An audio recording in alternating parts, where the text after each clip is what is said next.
कि ना दर्द ना मुश्किलें तो क्या खाक मजा है जीने में, और बड़े बड़े आंधी तूफान भी थम जाते हैं जब आग लगी हो सीने में। तो हाँ दोस्तों, गुड मॉर्निंग, सुप्रभात। आप सबका आज इस अच्छे और प्यारे सेशन में हार्दिक हार्दिक स्वागत और अभिनंदन है। तो आज हम लोग बात करने वाले हैं एक्सरसाइज 1.5 मतलब प्रश्नावली 9th क्लास का जो पहला चैप्टर है उसका एक्सरसाइज 1.5 1.4 तक हमने बात कर ली है। तो आज इसमें जो आपका सवाल है वो पावर के ऊपर है। मतलब ये जो जैसे लिखा हुआ है कि 64 के ऊपर 1/2, 32 के ऊपर 1/5, 125 के ऊपर 1/3। तो इसमें इसकी यहां जैसे 2 है तो यहां पर भी कुछ ना कुछ पावर आएगा और उससे पावर कट जाएगा। तो चलिए हम लोग सवाल को हल करते हैं। लेकिन आगे बढ़ने से पहले आप लोगों से यही कहना चाहेंगे कि अगर आप इस सेशन में नए हैं तो आप आज ही इस चैनल को लाइक और शेयर करना ना भूलें, साथ ही साथ सब्सक्राइब करें ताकि हमारी हर एक क्लास आप तक आसानी से पहुंच जाए, और बेल आइकन भी साथ में दबा दें, क्योंकि इससे क्या होगा कि समय से जैसे ही कोई वीडियो अपलोड होता है तो आपके पास समय से आसानी से वीडियो तुरंत ही पहुंच जाएगा और आप उसका फायदा उठा पाएंगे। तो चलिए हम लोग बात करते हैं आगे सवाल पर। तो पहला सवाल है आपका कि 64 पर 1/2। अब यहां पर देखो ये जो 64 है इस पर मतलब इसमें भी घात छिपी हुई है, किसी न किसी की घात इसमें बनेगी जिससे ये वाली घात कट जाएगी। तो किसकी घात है ये हमें नहीं पता है, तो हमारे पास सबसे आसान तरीका क्या है कि इस 64 का कर दीजिए गुणनखंड। अगर आप इस 64 का कर देते हैं गुणनखंड, देखो 2 से कटेगा ना 32 आ जाएगा, फिर 2 से कटेगा 16 आ जाएगा, फिर 2 से कटेगा 8 आ जाएगा, फिर 2 से कटेगा 4 आ जाएगा, फिर 2 से कटेगा 2 आ जाएगा, फिर 2 से कटेगा 1 आ जाएगा। 2 कितनी बार आया है बस सिर्फ यही देखिए कि 2 कितनी बार आया है। तो 1 2 3 4 5 6 कितनी बार आया, 6 बार 2 आया है। मतलब कि इसको आपको लिख लेना है कि 2 की घात 6 बार 2 आया है ना, तो इसका मतलब 2 की घात 6। तो यहां जो 64 लिखा है इस 64 की जगह आपको लिखना है 2 की घात 6, और यहां पर 1/2 घात पहले से है ही है ये वाला। अब करना क्या है कि पावर और पावर का गुणा होता है, पावर और पावर का गुणा होता है। मतलब यहां पावर है 6 और यहां पावर है 1/2, तो ये हो जाएगा आपका 6 गुणा 1/2। अब जब इसको आप हल करोगे तो क्या आएगा सोचो, 2 एकम 2, 2 3 6, कितना आएगा 3 आएगा, 3 एकम 3 आएगा ना। तो यहां पर भी वही सेम चीज होगा कि 2 की घात 6 गुणे 1/2, और ये आप काटोगे 2 से 6 को, 2 एकम 2, 2 3 6, तो ये हो जाएगा 2 की घात 3 एकम 3। यहां तक बात समझ में आ गई। अब 2 की घात 3 का मतलब क्या होता है, 2 की घात 3 का मतलब 2 को 3 बार लिखकर गुणा कर लो, तो 2 दूनी 4 दूनी 8। आपका आंसर आ जाएगा पहले वाले का क्या, 8। बात समझ में आ गई। पहला सवाल आपको समझ में आ गया होगा। ऐसे ही दूसरा सवाल आपको करना है। दूसरा सवाल, तो दूसरा सवाल जो आपका है वो है 32 की घात 1/5। ठीक है, 32 की घात 1/5। बिल्कुल सेम सवाल, ऐसे ही इसको भी आप कर सकते हो बहुत ही आसानी से।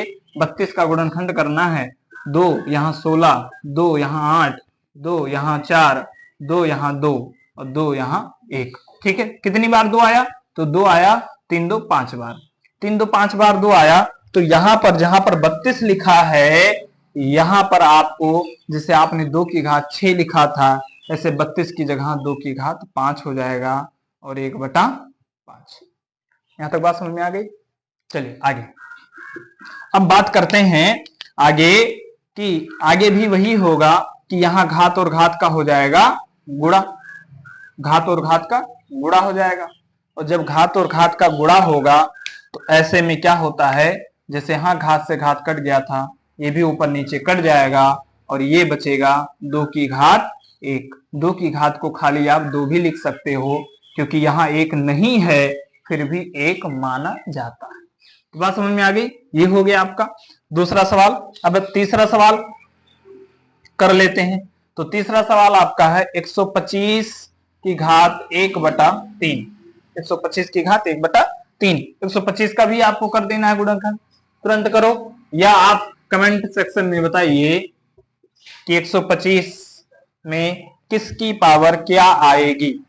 तो यहां गुणनखंड कर लो 125 का। तो 55 25 मतलब 25 पंचे 125 और 5 से करोगे तो 55 25 और 5 एकम 5। 5 कितनी बार आया? 3 बार आया। तो 5 125 की जगह आपको क्या लिखना है? 5 की घात 3। 5 की घात 3। और ये जो पहले से 1/3 लिखा है वो तो लिखना ही है। बात समझ में आ गई आपको? तो आगे क्या करेंगे? घात घात का गुणा। 5 की घात 3 गुणे 1/3। अब 3 से 3 यहां भी कट जाएगा, और जब 3 से 3 यहां कटेगा तो खाली बचेगा क्या? खाली बचेगा आपका 5 की घात 1, और 5 की घात 1 को आप खाली क्या लिख सकते हो? 5। इसका भी आंसर आ गया। अब बात करते हैं ऐसे ही दूसरा सवाल। दूसरे का पहला सवाल लगाएंगे हम लोग। ये तो सब पहले का पहला सवाल था, पहले का दूसरा, पहले का तीसरा। अब हम लगाएंगे पहले का पहला। तो पहले का पहला सवाल आपका है 9 की घात 3/2। 9 का गुणनखंड करना पड़ेगा अब आपको। तो 9 का गुणनखंड कर लीजिए। 9 का गुणनखंड करेंगे तो 9 3 त्रिका 9, 3 एकम 3। तो कितनी बार 3 आया? यहाँ 2 बार। तो 3 2 बार आया है, तो यहां पर लिख लेना है आपको, जहां 9 लिखा है उसकी जगह 3 की घात 2 और फिर इधर 3/2। अब यहां भी फिर से क्या होगा? घात से घात कट जाएगी। कैसे? ये 3 पर 2 गुणे, पहले तो हमने आपको बताया था कि घात घात का क्या होता है? गुणा हो जाता है। तो घात घात का गुणा हो गया, 2 गुणे 3/2 लिख दिया हमने। अब ये 2 से और ये वाला 2 खत्म, कट गया। तो बचा क्या? 3 की घात 3 बचा। अच्छा, 3 की घात 3 का मान कितना आएगा? बहुत लोग सोचेंगे 3 त्रिका 9 आएगा सर जी, लेकिन ऐसा नहीं है। 3 की घात 3 का मतलब होता है 3 को 3 बार लिखकर गुणा करना। 3 त्रिका 9 त्रिक 27, मतलब आपका आंसर कितना आएगा? 27 आएगा। तो ये आपका दूसरे का पहला सवाल भी हो गया। अब दूसरे का दूसरा सवाल लगाते हैं।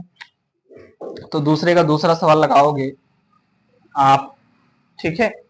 तो सवाल क्या है दूसरे का दूसरा? 32 की घात 2/5। लगा दो इसको फटाफट। कैसे करोगे? तो 32 का गुणनखंड, 32 का गुणनखंड हमने बताया था अभी इस वाले सवाल में। ये देखो 32 की जगह क्या आएगा? 2 की घात 5। 2 की घात 5 हो गया, और ये 2/5 पहले से घात है ही। अब फिर से घात घात का क्या हो जाएगा? गुणा हो जाएगा। और जब गुणा हो जाएगा तो नीचे घात ऊपर घात आपका क्या होगा? कट जाएगा। जिससे यहां नहीं समझ में आ रहा है तो ये 5 गुणे 2/5 लिखा है, ठीक है? तो ऊपर 5 और नीचे 5, तो ऊपर 5 नीचे 5 क्या होता है? कट जाएगा। तो खाली 2 ही बचेगा। ऐसे यहां भी 5 और 5 कट जाएगा, तो 2 की घात 2 बचेगा, और 2 की घात 2 का मतलब 2 दूनी 4। तो ये दूसरा सवाल भी हो गया आपका। अब बात करते हैं तीसरे सवाल की। तो तीसरा सवाल है, इससे पहले आप इसको नोट कर लीजिए और हम इसको इरेज कर दें, ठीक है? या आप जो है स्क्रीनशॉट भी ले सकते हैं। तो इसका चाहो तो आप स्क्रीनशॉट ले लो, मैं इधर बगल हो जाता हूं, आप इसका स्क्रीनशॉट ले सकते हैं। चलिए, तो पहला दूसरा तीसरा ये सवाल हम इरेज कर दे रहे हैं ताकि आगे सवाल बता सके आपको।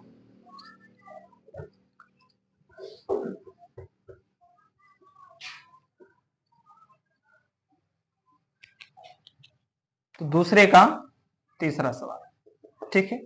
दूसरे का तीसरा सवाल आपका है ये 16 की घात 3/4। तो जो 16 है, 16 किसका? गुणनखंड कर लो। नहीं जानते तो सीधा सीधा तुरंत गुणनखंड कर लो। वैसे 2 की घात 4 है, 2 8 4, 2 2 2 एक कम 2, 2 कितनी बार है? 4 बार। तो जहां 16 है वहां आपको क्या लिखना है? जहां 16 है वहां लिखना है 2 की घात 4। और इस पर पहले से पावर तो है ही है, क्या है? 3/4। हमने बताया घात घात का हो जाता है गुणा। तो 2 की घात 4 गुणे 3/4। यहाँ 4 नीचे, यहाँ 4 ऊपर, तो ये 4 से 4 खत्म, कट जाएगा। 2 की घात 3 और 2 की घात 3 का मान हमने बता ही दिया आपको। 2 की घात 3 का मान 8 होता है। 2 को 3 बार लिखकर गुणा करोगे तो 8 ही आएगा। 2 दूनी 4 दूनी 8। ये हो गया आपका दूसरा का तीसरा। अब दूसरे का चौथा सवाल करते हैं। दूसरे का चौथा सवाल, तो दूसरे का चौथा सवाल है 125 पर माइनस 1/3। 125 पर माइनस 1/3, ठीक है। तो 125 किसकी कितनी घात है? 125 वाला तो बताए थे ना, 125 5 की घात 3। तो 5 की घात 3 लिख लो यहाँ पर, 5 की घात 3 और माइनस 1/3। अब घात घात का हो जाएगा गुणा, तो घात घात का जब गुणा हो जाएगा तो माइनस 1/3 और 3 से 3 कट जाएगा। 3 से 3 खत्म, तो ये हो गया 5 की घात -1। 5 की घात -1, चाहे आप ये भी आंसर आपका ठीक है, और चाहे तो आप ऐसे भी लिख सकते हो। थोड़ा इसको हम विस्तृत बता दें आप लोगों को। विस्तृत में आप समझ लीजिए कि आप इसे ऐसे भी लिख सकते हैं। कैसे? 5 की घात -1 है, तो नीचे कुछ नहीं हर में, तो आप समझो कि नीचे क्या है? 1, ठीक है। ये जब हर में आएगा अंश, ये अंश ऊपर वाला अंश है, नीचे वाला हर है। जब हर में आएगा तो इसको आप ऐसे लिख सकते हो, 5 की घात ये -1 है +1, और 5 पर +1 आप लिखो चाहे ना लिखो, इसको ऐसे भी लिख सकते हो, और 1 लिखो या ना लिखो 1 माना जाता है, मतलब आप इसको ऐसे लिख सकते हो, ठीक है। तो इसको हम ऐसे लिख लेंगे 1/5। तो ये आपका अगला आंसर आ गया। दूसरे का चौथा हो गया। अब हम लोग तीसरा सवाल लगाते हैं।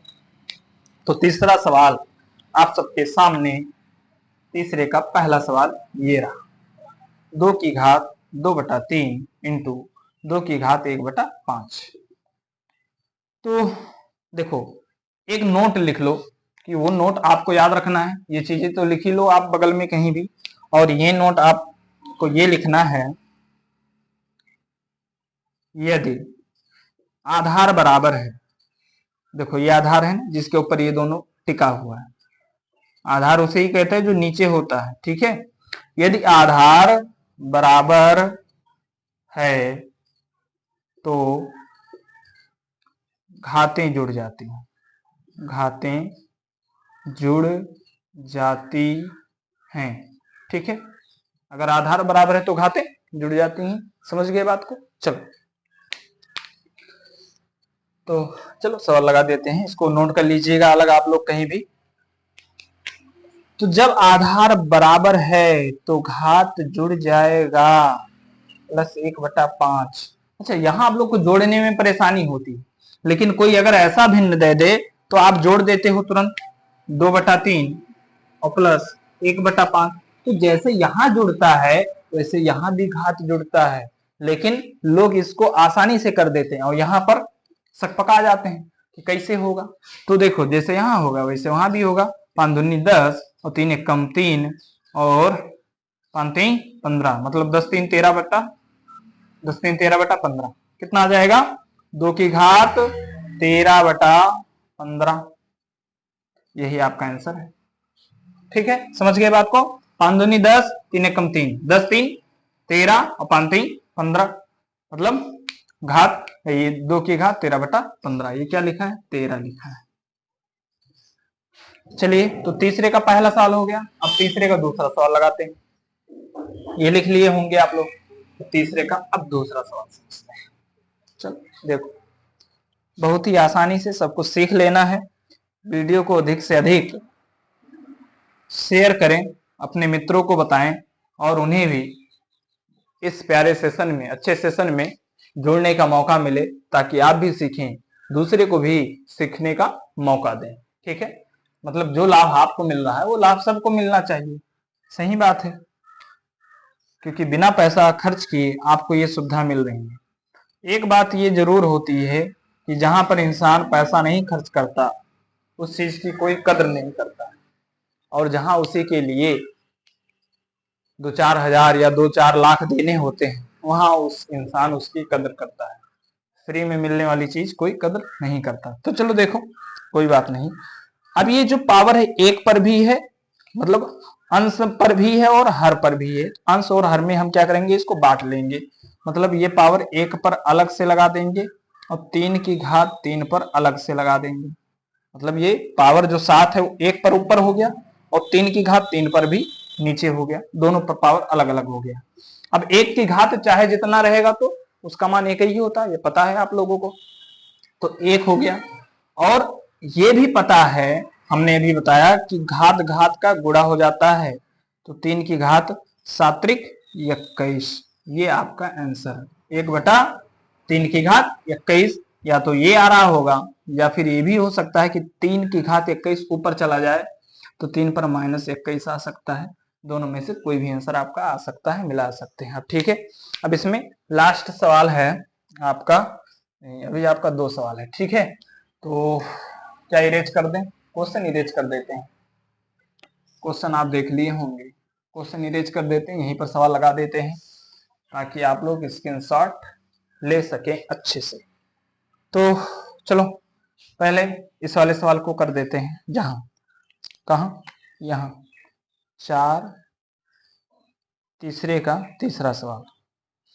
तीसरे का तीसरा सवाल है आपका 11 की घात 1/2 और 11 की घात 1/4, ठीक है। 11 की घात 1/2, 11 की घात 1/4।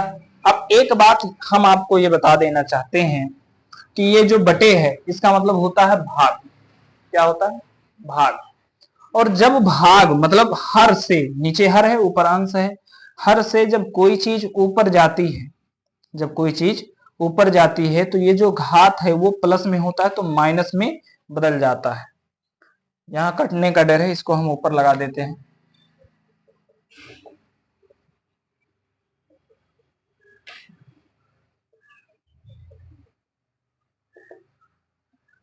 तो ये आपका सवाल, अब जब ये आपका हर है और ये अंश है,